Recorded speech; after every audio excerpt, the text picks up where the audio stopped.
Bueno, muy buenos días. Hoy seguiremos entonces con el tema ya del accidente rábico, de la enfermedad rábica. Como comentamos en la sección anterior, pues la rabia es una de las principales zoonosis priorizadas en los países de Sudamérica, incluyendo Colombia, que la considera como la principal zoonosis, la cual tenemos que atender y generar diferentes estrategias de prevención y control para a futuro, inclusive, pensar en la eliminación de esta enfermedad.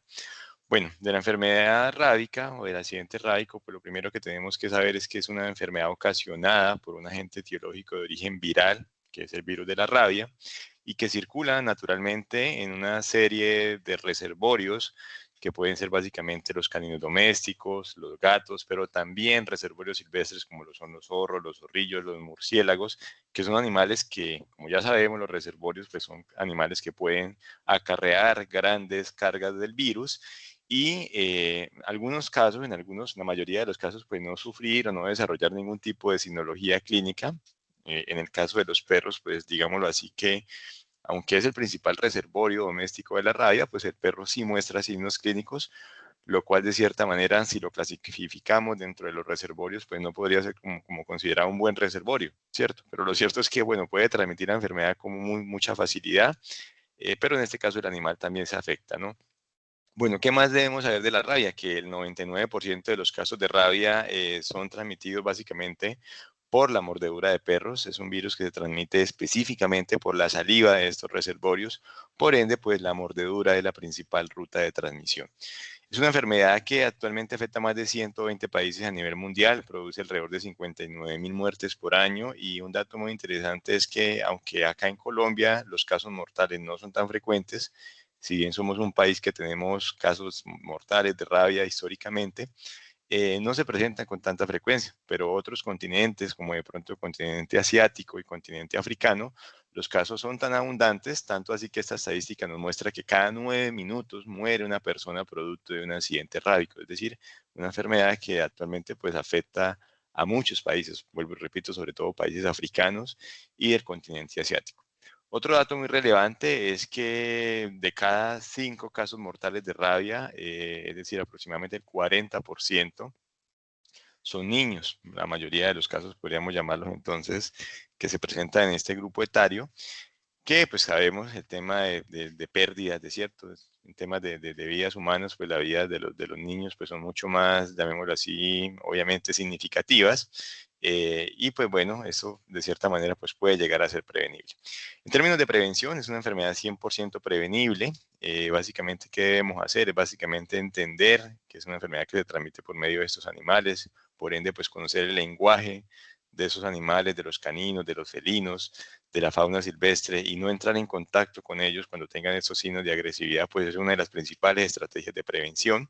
Al mismo tiempo, la vacunación en animales domésticos, principalmente caninos y felinos, es la principal estrategia para prevenir esta enfermedad. Se habla de que una población de perros y gatos que se vacune aproximadamente el 70%, ya esto podría llegar a cortar el ciclo de transmisión de la enfermedad. Y muy importante la atención médica que se haga al momento de ese tipo de accidentes, ¿no? Obviamente el tema de lavar la herida, ¿cierto? En el momento en que se genera, lavarla con abundante agua y jabón, eso puede de cierta manera neutralizar el virus, aunque no es la mejor estrategia, pero ayuda de cierta manera a reducir el riesgo de presentarse la enfermedad.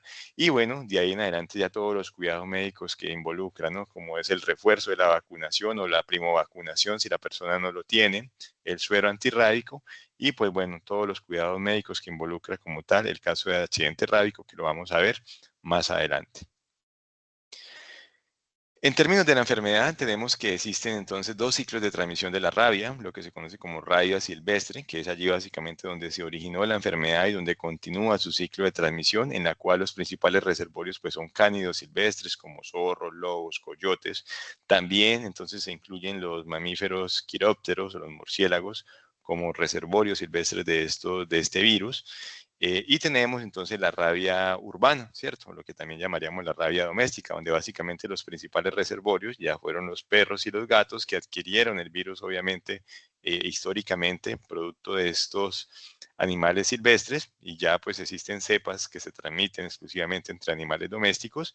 Y también tenemos otros animales que, si bien no se consideran reservorios porque no amplifican el virus en tanta medida como de pronto sí lo amplifica un perro y un gato, pero que también se afectan por el virus, pues como lo son los bovinos, los equinos, los caprinos, ¿cierto?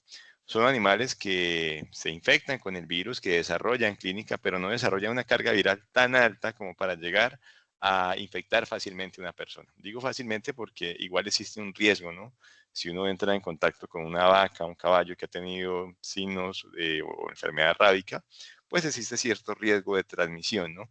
Pero no es el mismo que si se entrase en contacto con un perro o un gato con signos de rabia, que obviamente la carga viral que desarrollan estos animales pues es mucho mayor y la probabilidad de transmisión obviamente será aún más alta. En términos de distribución mundial, comentábamos que la enfermedad se distribuye aproximadamente en 120 países, con mayor endemicidad en los países del continente africano y el continente asiático.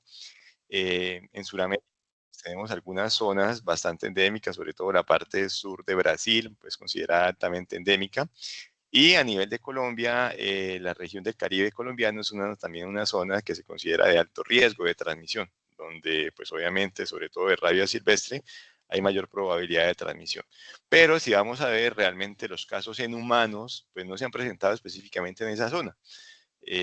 Los casos en humanos los hemos tenido más hacia la región del centro, más hacia la región del eje cafetero, donde quizás pues hay más población humana y por ende más contacto con los animales domésticos, perros y gatos, y por ende se presentan pues más los casos en esa zona que vamos a ver más adelante. En términos de la distribución temporal de la enfermedad, pues tenemos que es una enfermedad que ha ido disminuyéndose notablemente su presentación, tanto en animales domésticos como en humanos a lo largo de los años. Inclusive una de las propuestas o de las metas de la FAO y de la ONSA para el año 2050 es lograr la interrupción de la rabia urbana, ¿no? De la rabia doméstica. Pues básicamente vemos que los datos lo indican, ¿no? Si se sigue teniendo las mismas medidas preventivas y se siguen con las campañas de vacunación, prevención, educación, pues muy probablemente a este año 2050 se logre la eliminación de esta enfermedad, ¿no? Esta disminución de esa curva pues ha sido producto de todo ese esfuerzo que se ha hecho año tras año. El tema de la vacunación ha ayudado muchísimo, pero también el tema de los sueros antirrábicos para controlar los casos que eventualmente se pudieran presentar, pero sobre todo el tema de las campañas de sensibilización, ¿no? Que la gente se comprometa a vacunar sus mascotas, que la gente se comprometa a reportar los casos, que se comprometa a tener, ¿cierto?, de manera responsable sus mascotas. Eso es lo más importante para poder reducir esta enfermedad. Bien. A nivel de Colombia, tenemos que somos un país de, digámoslo así, que de mediano riesgo de transmisión. Sin embargo, les decía que hacia la costa Caribe tenemos una zona de alto riesgo de transmisión, sobre todo de transmisión de rabia silvestre. Allí la mayoría de los animales, zorros, murciélagos, son bastante positivos. Sin embargo, digámoslo así, que los casos en humanos que se presentan en esta zona pues no son tan altos. Si vamos a ver los casos que se han reportado entre el 2020 y 2022 de rabia en Colombia, básicamente han estado enfocados hacia la zona centro, donde básicamente pues hay más personas con más mascotas como lo son perros y gatos, ¿no?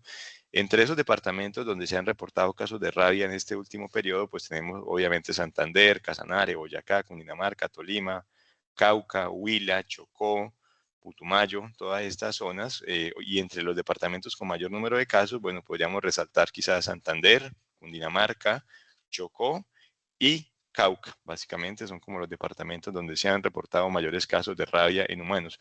Obviamente estos casos pues no han llegado a ser mortales, son casos que se han logrado controlar por medio de la vacunación de sueros hiperinmunes.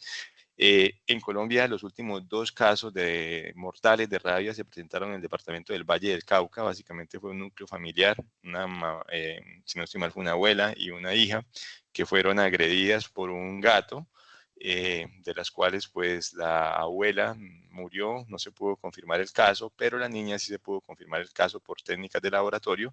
Y pues bueno, son los últimos 2 casos mortales de rabia que existen en Colombia, lo cual quiere decir que sí, sí hemos tenido casos mortales de rabia en este país, y por ende no podemos pues disminuir las campañas de sensibilización y de prevención hacia esta enfermedad. términos de la rabia silvestre, entonces, como les comentaba, hacia la parte de la región Caribe, pues tenemos mayor probabilidad de transmisión, ¿no? Todo lo que es Montería, Valledupar. Sin embargo, a pesar de que hay un ciclo de transmisión de rabia silvestre bastante acentuado en esta zona, pues ese ciclo realmente no llega a los seres humanos, pero el riesgo, pues, es bastante alto, ¿no? Entre los principales reservorios reportados de esta enfermedad, pues estamos todos los que estamos viendo acá, ¿no? Básicamente los cánidos, incluyendo el cánido doméstico, el perro doméstico, pues es considerado uno de los principales reservorios. Todo lo que son mapaches, zorros, lobos, zorrillos, suricatos, son animales que se consideran potenciales reservorios de esta enfermedad. Recordemos que reservorios son animales que pueden eliminar y tener una alta carga viral en sus estructuras, principalmente en la glándula salival. Y en este caso, los murciélagos también se consideran potenciales reservorios, ¿no? Y al mismo tiempo un grave problema para controlar la enfermedad, pues estos murciélagos, algunos de ellos, algunas especies tienden a ser muy intrusivos dentro de las viviendas, inclusive alimentarse de algunas personas mientras duermen, sobre todo los que son hematófagos, y de esta manera se convierten en un problema bastante grave de controlar, pues porque finalmente controlar una especie silvestre, ustedes saben todo el tema ambiental que genera, pero en este caso, pues bueno, en algunas especies, sobre todo el de Modo rotundus, que es este murciélago hematófago que tenemos acá en Sudamérica, se convierte en un problema, tanto así que en algunos momentos dados hay que llegar a hacer poblaciones, control, perdón, de estas poblaciones silvestres, tanto para prevenir los brotes de transmisión hacia los humanos como también hacia los animales domésticos, como básicamente los equinos y los bovinos. Estos reservorios pues no son los mismos en todo el mundo, obviamente dependiendo de la región geográfica pueden variar de un lugar a otro, hacia Sudamérica básicamente podemos decir que los principales reservorios pues son los perros, los gatos y los murciélagos, por ende que las campañas de sensibilización deberían ir muy enfocadas para evitar sobre todo el contacto y la mordedura de este tipo de reservorios que tienen mayor probabilidad de transmitir la enfermedad hacia los humanos. En cuanto a la fase de las enfermedades en los seres humanos, básicamente tenemos tres fases, que es la fase de incubación, la fase podrómica y la fase paralítica. La fase de incubación es básicamente el tiempo que dura el virus desde que ingresa a la persona hasta que se empiezan a desarrollar los principales signos clínicos en la persona.